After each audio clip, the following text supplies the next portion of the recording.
Sindh assembly में गुज़िश्ता रोज़ MQM अरकान के दरमियान तंदो-तेज़ जुमलों की वजह से मामला शिद्दत इख्तियार कर गया था। रुकन सिंध असम्बली आमिर सदीकी का कहना है कि अदम बर्दाश्त का असर निचली सतह तक जाता है, इसलिए सियासी रहनुमाओं को तहम्मुल का मुजाहरा करना चाहिए। मज़ीद जानते हैं नुमाइंदा मोहम्मद खुर्शीद रहमानी से, जो इस वक्त सिंध असम्बली के अहाते में मौजूद हैं। जी खुर्शीद, बताइए।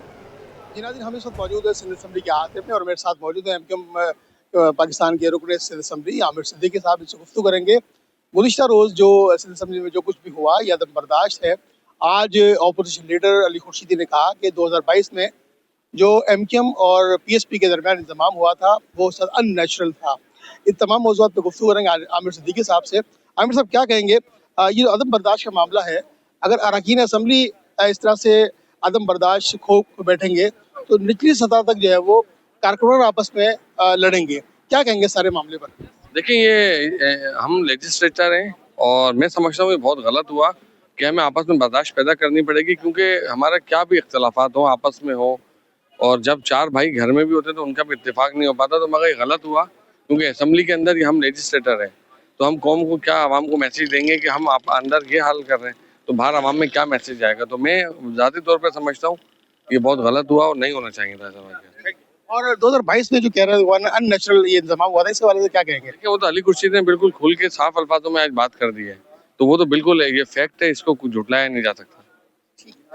ये थे रुकने सूबाई असम्बली आमिर सदीकी जो हमसे गुफ्तगू कर रहे थे। इनका कहना था गुज़िश्ता रोज़ जो असम्बली में अरकान के दरमियान जुमलों का तबादला ख्याल हुआ, तंदो-तेज़ जुमले दोहराए गए, ये नहीं होना चाहिए। जब अरकान असम्बली ही आपस में तंदो-तेज़ जुमले से दोहराएंगे, बात करेंगे, तो इसका असर जो है वो मकामी हल्काजात पर पड़ेगा। सियासी जो कारकुनान हैं मुख्तलिफ मकामात पर, उन पर ये पड़ेगा। इस तरह के जुमलों से गुरेज करना चाहिए। अली खुर्शीदी की जो आज प्रेस कॉन्फ्रेंस है, उनका ये कहना था कि 2022 में PSP और MQM के दरमियान जो इंतजाम हुआ था वो अननेचुरल है। आमिर सदीकी का ये कहना है, ये अली खुर्शीदी की ज़ाती राय है। जी। साइट टाउन में कायम कलसूम बाई वली का अस्पताल में बच्चों और बड़ों में HIV केसेस सामने आने के बाद इंक्वायरी का सिलसिला जारी है। मुतासरा बच्चों और उनके वालिदैन को बार बार कमेटी के सामने तलब किए जाने पर आज वालिदैन ने शदीद तशवीश और गम गुस्से का इजहार किया है। मजीद बताएंगे नुमाइंदा इब्राहिम रेंद। इब्राहिम, बताइएगा। वली का अस्पताल साइट टाउन में दर्जनों अफराद और जो बच्चे हैं HIV और एड्स का शिकार हुए हैं, जिसकी वजह से इलाका मकीन शदीद परेशान है और शदीद अजियत का शिकार हो चुके हैं। और इस हवाले से जो है वो इंक्वायरीज़ कमेटी भी कायम की गई हैं और आज जो है इंक्वायरी कमेटी कायम की गई थी, जो उसका आज इजलास था, जिसमें जो बच्चे हैं मुतासरा वो भी और उनके वालिदैन भी शरीक हुए और इनका कहना है कि वो इंसाफ के मुंतज़िर हैं। इधर तो हम आते हैं लेकिन ये बातें होते हैं लेकिन कोई एक्शन नहीं लेते हैं। सही है, बोल ले, हम बात करेंगे आगे, फिर आप लोगों को बताएंगे के बारे में। अब बच्चों का जो इलाज है वो हम कराएंगे, लेकिन कोई असर नहीं हो रहा है। इधर जो मेडिसिन मिल रहा है ना, वो भी कोई असर नहीं कर रहे हैं। इसी तरह हमारे साथ दूसरा शख्स मौजूद है जिनके 2 बच्चे HIV का शिकार हुए और इसका जो है अब इत्मीनान इस अस्पताल से भी उठ चुका है। अब इतना परेशानी हुई जब पता चला कि आपके 2 बच्चे HIV का शिकार हुए? जी, बहुत ज़्यादा परेशानी हो गई कि मेरे 2 बच्चे पहले सही थे, अच्छे खासे थे, सेहतमंद थे, लेकिन जब यहाँ लाने की वजह यही थी बुखार था, थोड़ा सीना ख़राब था, मैं यहाँ ले आया तो उसके बाद ये इन्होंने डिस्चार्ज कर दिया। 5 महीने पहले की बात है। जब डिस्चार्ज किया फिर उसके बाद उसको दोबारा बुखार हुआ, फिर हम यहाँ यही से इलाज कराते हैं। जब यहाँ ले आए तो इन्होंने कहा कि ये जो है ना HIV इसको हो गया है। तो मैंने बोला HIV क्यों हो गया है, कैसे हो गया? हम तो यही से इलाज करते हैं। आप लोगों की गफलत की वजह से यहाँ के जो डॉक्टर है, जो MS साहब है, मुस्तफ़ा बिबड़ो है, जो भी है, उसकी गफलत की वजह से ये शिकार हुए मेरे 2 बच्चे। इलाके के जो है वो चेयरमैन भी हमारे साथ मौजूद हैं, वाइस चेयरमैन भी हमारे साथ मौजूद है, इरशाद साहब, जो कि इलाके में हेल्थ कमेटी के भी मेंबर हैं। इनसे पूछेंगे कि इस हवाले से क्या कहेंगे। आप बताएं, अपने डेजिशन पर बता दीजिएगा और क्या कहेंगे। इंसाफ के तकाजे मुकम्मल होते हुए नज़र आते हैं, इनको इंसाफ मिल सकेगा? बिलखुसूस मैं आपका मशकूर हूँ कि आप आएँ और यहाँ के जो मज़दूर तबका है, उनके जो बच्चे इस मौजी मर्ज़ का शिकार हुए हैं, उनकी आवाज़ बन रहे हैं। मैं आपका मशकूर हूँ। मेरा नाम इरशाद खान है, वाइस चेयरमैन हूँ यहाँ UC1 पठान कॉलोनी से, और साइट टाउन का जो टाउन है वहाँ की हेल्थ कमेटी का चेयरमैन हूँ। जब से ये चीज़ें हाईलाइट हुई हैं, जो मुतासरा बच्चे हैं, इनके वालिदैन हमारे पास आए, हमें दरख्वास्तें दी कि ये चीज़ें हो रही हैं, यहाँ पे गफलत हो रही है और एक ही सिरिंज इस्तेमाल हो रहा था। बहुत शुक्रिया। जैसे कि इन्होंने एक और बड़ा इंकशाफ किया कि अब जो है इससे भी ज़्यादा बढ़ चुके हैं केसेस HIV और एड्स के, और ये जो अदाद शुमार बताए जा रहे हैं वफाकी वज़ीर सेहत मुस्तफ़ा कमाल की जानिब से, वो कम बताए गए हैं, वो पहले के बयान हैं, लेकिन अब जो है इससे भी ज़्यादा हो सकता है। इन्होंने अहम इंकशाफ किया है। तो इस हवाले से ये कुलसूम बाई वली का जो हॉस्पिटल है साइट एरिया में, यहाँ पर बड़ी तादाद में बच्चे और बड़े HIV का शिकार हुए हैं। इस हवाले से अस्पताल के जो मौजूदा नए MS है, उन्होंने जो है HIV एड्स कंट्रोल प्रोग्राम के तामुन से यहाँ पर एक डेस्क भी कायम कर दी है, जहाँ पर बच्चों और बड़ों तमाम की HIV से बचाव की स्क्रीनिंग का सिलसिला जारी है, ताकि मजीद बच्चों को और दीगर अफराद को बचाया जा सके। यहाँ आपको बताएं 5 सीनियर अफसरान ओहदों की मुंतजर, 21 ग्रेड के अफसरान कई महीनों से OSD बरकरार, इंतजामी ब्लॉक में तैनाती का बहरान जारी है। मजीद जानते हैं आज़ाद नोहरियों से। जी आज़ाद, बताइएगा अफसरान ओहदों की मुंतजर हैं। 21 ग्रेड के सीनियर तरीन अफसरान ओहदों के मुंतजर हैं, लेकिन हुकूमत सिंध की जानब से 5 अफसरान को OSD बना दिया गया है। 5 अफसरान ओहदों के उसूल की दौड़ में लगे हुए हैं, लेकिन सरकार इन अफसरान की कारकर्दगी से मुतमिन नहीं है, जिसके बायस इन अफसरान की तैनाती न हो सकी है। 21 ग्रेड के सीनियर तरीन अफसर हैं इकबाल अहमद सुमरो 7 अगस्त 2024 से तकरीर के मुंतजर हैं, जबकि 21 ग्रेड के ऊपर अफसर हैं सैयद इम्तियाज अली शाह, जो 12 दिसंबर 2024 से ओहदा इनको न मिल सका है। जबकि 21 ग्रेड के तीसरे अफसर हैं मोहम्मद सलीम रजा, जो 12 अप्रैल 2024 से ओहदे के मुंतजर हैं। 21 ग्रेड के एक और अफसर हैं अकरम अली ख्वाजा, जो 21 जुलाई 2025 से इंतजामी ओहदे से महरूम है। जबकि 21 ग्रेड के अफसर और साबिक सेक्रेटरी इंडस्ट्रीज मोहम्मद यासीन शरबलोच भी 21 जनवरी 2026 से तैनाती के मुंतजर हैं। जी ठीक है आज़ाद नोहरियों, आपका शुक्रिया, साथ रहिएगा।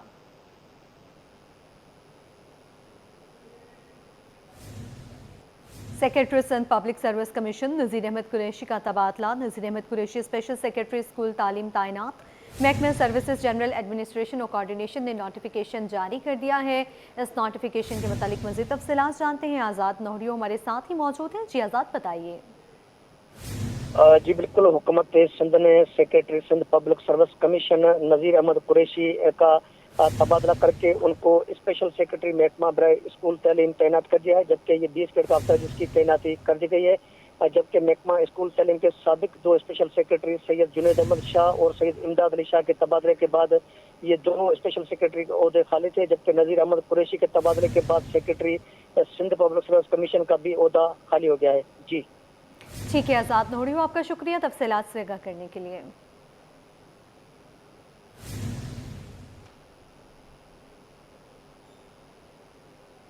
कारोबारी मैदान से आपको अपडेट करें। एक हफ्ते में स्टॉक मार्केट में बड़ी मंदी, बेंचमार्क 100 इंडेक्स लड़खड़ा गया, सरमायाकारों के होश उड़ गए।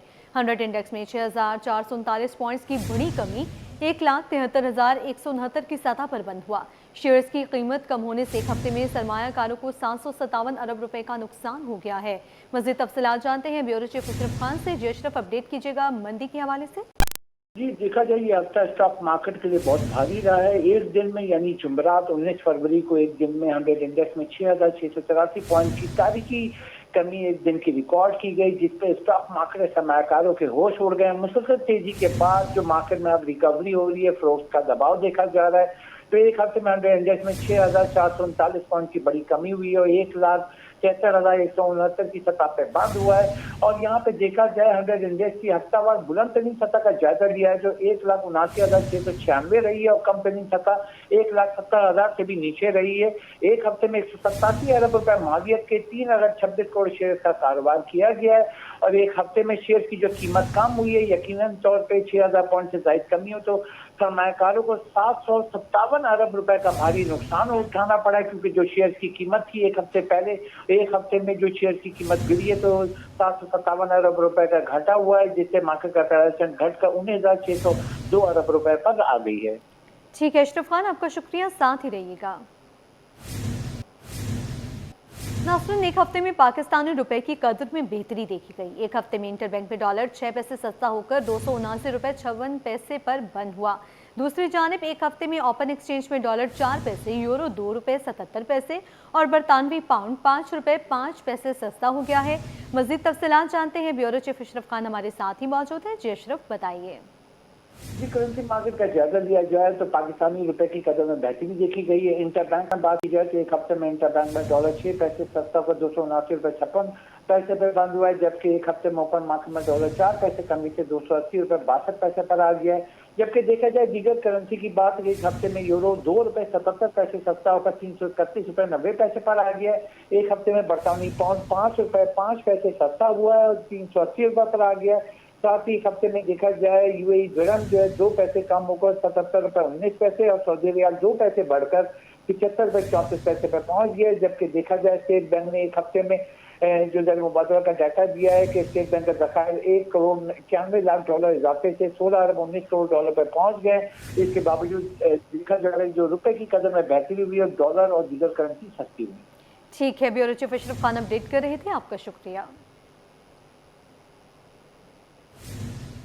तिजारती खसारे में इजाफे पर सनतकारों ने इकदाम करने पर जोर दिया है। और पाकिस्तान कार्टन मैन्युफैक्चरर्स एसोसिएशन के चेयरमैन अफीफ सदीकी का कहना है कि गैर ज़रूरी अशिया की दरामद में इजाफा माहाना 6 अरब डॉलर का बिल बढ़ा रहा है। हुकूमत तरसीलात ज़र से हासिल डॉलर्स को कर्ज की अदायगी पर खर्च करे। मज़ीद जानते हैं ब्यूरो चीफ अशरफ खान से। जी बताइए। जी, देखा जाए जो रिपोर्ट्स आ रही हैं पाकिस्तान का तिजारती खसारा फिर से कंसर्न हो रहा है। इसको सिर्फ जो तरसीलात ज़र बचा रही हैं, जो 7 माह में देखा जाए 22 अरब डॉलर का तिजारती खसारा हो गया है और तकरीबन जो 28% का बड़ा इजाफा है गुज़िश्ता माली साल के, इसका क्या इम्पैक्ट हो सकता है जानते हैं। और पाकिस्तान कॉटन मैन्युफैक्चरिंग के जो चेयरमैन है अफीफ सदीकी के हमारे साथ मौजूद है। एक बार फिर कंसर्न, पहले भी आपने कहा कि इम्पोर्ट को कर्टेल करना होगा लेकिन नहीं हो रही, 6 अरब डॉलर की इम्पोर्ट हो रही है। देखिए, ये हम फिर उसी एक प्रॉब्लम पे आके खड़े हो सकते हैं जहाँ पे हम आज से 2 साल 3 साल पहले खड़े हुए थे कि हमारे पास डॉलर्स की कमी थी, बैंक एलसीज नहीं खोल लेते, हमारी पाकिस्तान की रेटिंग नीचे जाती जा रही थी और सब डिफॉल्ट की आवाज़ें उठा रहे थे। उसका मेन ही रीज़न ये था कि हमारा ट्रेड डेफिसिट बहुत बड़ा था और हम दोबारा उसी डगर पे चल रहे हैं कि हम बगैर सोचे समझे हर चीज की इंपोर्ट कर रहे हैं। हम हर चीज को इंपोर्ट खोली हुई है, चाहे वो जानवरों के खाने से लेके वो non essential items, luxury items, आपको जो इंपोर्ट करने इस वक्त आप इंपोर्ट कर सकते हैं। हमें ये समझना पड़ेगा कि फॉर द नेक्स्ट 5 years हमें रिस्ट्रिक्शन चाहिए कि लग्जरी आइटम्स और नॉन एसेंशियल आइटम्स इंपोर्ट नहीं करने पाकिस्तान ने। आप उसके ऊपर चाहे ड्यूटी स्ट्रक्चर इतना बढ़ा देंगे वो फीजिबल ना रहे, आप उसके ऊपर जो है वो एलसीज खोलने के ऊपर रिस्ट्रिक्शन लगाएं, लेकिन आपको कुछ ना कुछ गवर्नमेंट को करना पड़ेगा कि ये जो लग्जरी आइटम्स और नॉन एसेंशियल आइटम्स हैं इसको थोड़े सालों के लिए रिस्ट्रिक्ट करें। हमें अभी दिख रहा है कि यार इंपोर्ट बहुत ज्यादा हो रही है, हम अभी से इसको कर्टेल करें, हम इंपोर्ट को रोकें, हम रॉ मटेरियल्स और एसेंशियल आइटम्स को इंपोर्ट करें, बाकी लग्जरी आइटम्स की इंपोर्ट को बिल्कुल रोका जाए। तब देखा जाए गवर्नमेंट जो ये कह रही है तरसीलात ज़र तो आ रही है ना, तरसीलात ज़र आ रही है वो कंट्रोल कर रही है, लेकिन तरसीलात ज़र जो है दूसरे मकसद में भी इस्तेमाल कर सकते हैं, लेकिन जो तिजारती खसारे यानी इंपोर्ट एक्सपोर्ट का जो डिफरेंस है, तो एक्सपोर्ट हमें बढ़ाने के लिए क्या करना होगा? देखिए, एक्सपोर्ट बढ़ाने के लिए एक तो हमें एक एक्सपोर्टिंग कल्चर बनाना होगा, बिजनेस फ्रेंडली एनवायरनमेंट लानी पड़ेगी पाकिस्तान के अंदर। और जैसे हमारे फाइनेंस मिनिस्टर ने पहली दफा किसी फाइनेंस मिनिस्टर ने जो है वो एक्नॉलेज किया कि हमारी टैक्सेशन और हमारी यूटिलिटी की जो कॉस्ट है वो हमारी एक्सपोर्ट को जो है हिंडर कर रही है, तो ये एक बड़ा अच्छा स्टेप ये है कि कम से कम एक्नॉलेज प्रॉब्लम है हमारी। लेकिन हमें साथ ये भी समझना पड़ेगा कि हमें डेट सर्विसिंग में बहुत सारा पैसा आईएमएफ को भी वापस करना है, चाइना को भी वापस करना है, मिडिल ईस्टर्न कंट्रीज को भी वापस करना है। तो जो हमारे पास फॉरेन रेमिटेंस आ रही है, हम वो फॉरेन रेमिटेंस को बचाएं कि हम उससे अपनी कर्जे माफ करवाएं, यानी कि हम जो है वो इंपोर्ट की और एक्सपोर्ट की डेफिसिट को पूरा करते रहें। इस तरह तो हमारे जो कर्जे हैं वो वहीं के वहीं खड़े रहेंगे। जी, जैसे कि आपने सुना अहम तजावीज़ दी गई हैं और वजीर खजाना ने बहुत अहम पेशरफ्त हुई है, जिसमें वजीर खजाना भी माना है कि पाकिस्तान में पैदावारी लागत बहुत, अगर ये कम होती है तो पाकिस्तान की बरामदात और पैदावार बढ़ सकेगी। जी, न्यू कराची सेक्टर F5 में गैर एलानिया लोड शेडिंग ने शहरियों को परेशान कर दिया है। कई घंटों की लोड शेडिंग से इलाके में घरेलू उमूर मुतासर और कारोबार ठप हो गया है। आगाह कर रही हैं दुआ शकील फराजा।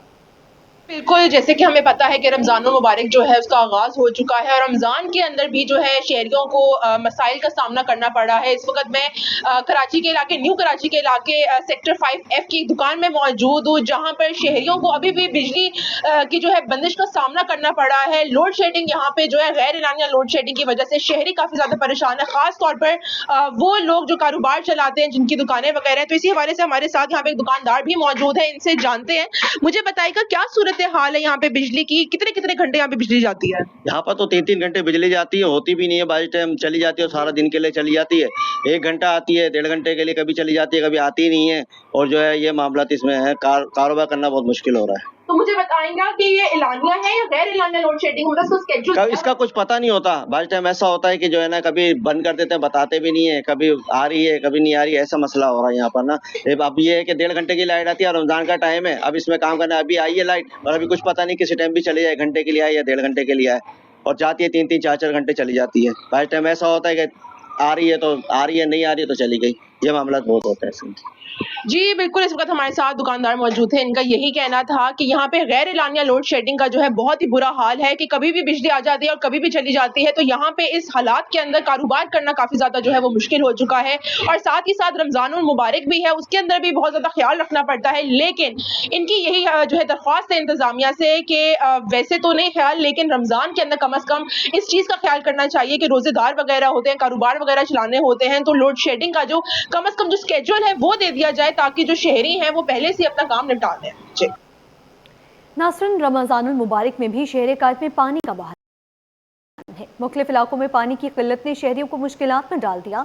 मुफ्त सेवरेज की शिकायत पानी के बाद है। मज़ीद जानते हैं अक्सा शेख से। जी अक्सा, बताइए। रमज़ानुल मुबारक का तो आगाज़ हो चुका है, लेकिन शहर कायद के जो बासी हैं उनके मसाइल ख़त्म होने का नाम नहीं ले रहे। शहर के मुतादिद इलाके ऐसे हैं कि जहाँ पर पानी की फराहमी मुअत्तल है, वहाँ पर शहर कायद के बसियों को पानी फराहम नहीं किया जा रहा, उन्हें पानी मुयस्सर नहीं। लेकिन कुछ इलाके ऐसे हैं जैसे बफर जोन सेक्टर 52 के, जहाँ पर पानी तो आ रहा है लेकिन वो पानी है जो इस्तेमाल के काबिल भी नहीं। अगर मैं आपको ये दिखाऊं कि ये पानी यहाँ पर बज़ाहिर तो आपको बिल्कुल साफ़ नज़र आ रहा है कि ये साफ़ पानी है, लेकिन इस पानी में इतनी स्मेल है कि यहाँ के जो मकीन है वो इसको इस्तेमाल नहीं कर सकती। कुछ ख़वातीन मेरे साथ मौजूद हैं, इनसे मैं बात करूँगी। आप मुझे बताइएगा कि ये जो बदबू वाला पानी है ये कब से आ रहा है? जी, ये तकरीबन 20 या 22 दिन हो गए हमारे यहाँ, और बदबूदार पानी आ रहा है और सीवरेज से लाइन मिल गई है। शायद इससे पहले कभी नहीं हुआ ये इशू, लेकिन ज़ाहिर है उसकी वजह से सारी चीज़ें ही गंदी। हम टैंक नहीं भर सकते, टैंक में पानी जा रहा है। टैंक की सफाई करवाई है हमने 2 बार। जी बिल्कुल, वज़ू बनाने के लिए दूसरे और हज़ार काम होते हैं घर के ख़वातीन के। आप बताइएगा कि जैसे इन्होंने कहा कि फ़िल्टर का पानी इस्तेमाल करते हैं, फ़िल्टर का पानी भी कोई सस्ता तो आता नहीं है। अगर आप एक टैंकर भी डलवाएं तो वो भी अब महंगा हो गया है, तो किस तरीके से गुजारा करते हैं? बस गुजारा ऐसे ही हो रहा है मैडम कि बस बाहर से बच्चे फ़िल्टर से लेके आ रहे हैं पीने के लिए और बाकी टैंकर डल रहा है। मुझे बताइएगा कि पानी का बिल भी आता है यहाँ पे? जी बिल्कुल, जी आता है, और पेमेंट हम भरते हैं, भर रहे हैं और 800 हो गया अब तो। मतलब एक घर वाला तकरीबन 400-500 रुपये बिल भर रहा है, और अल्लाह का शुक्र है हम लोग, हमारे बफर जोन में ये है कि इस किस्म की कोई वो चोरी नहीं है कि पानी बिल भी भर रहे हैं या बिजली के बिल दिए जाते हैं। बिल्कुल, जैसे इन्होंने कहा कि बिल जो है हर महीने आ रहे हैं, यहाँ पर जो है पानी फराहम नहीं किया जा रहा, साफ़ पानी है, क्योंकि बदबूदार इतना पानी आ रहा है। इस पानी से ना कपड़े धुल सकते हैं, ना किचन के बर्तन धुल सकते हैं। और रमज़ान मुबारक के अंदर ख़वातीन का स्पेशली डबल काम होता है, और बर्तनों की तादाद जितनी ज़्यादा बढ़ जाती है, सहरी के अलग, अफ्तारी के अलग, उसके बावजूद यहाँ पर जो है इस महीने में भी शहरियों को इतनी परेशानी का सामना करना पड़ रहा है कि वो बाहर से फ़िल्टर का पानी ख़रीदते हैं और जो टैंकर है वो ख़रीद के डलवाते हैं, तो उनका गुजारा होता है। इससे इनका मुतालबा है कि जिस तरीके से बिल हर महीने दिए जाते हैं उसी तरीके से इनको साफ़ सुथरा पानी भी फराहम किया जाए। जी, इसी के साथ ही न्यूज़ स्टूडियो से फिल वक्त इतना ही। देखते रहिए सिटी 21।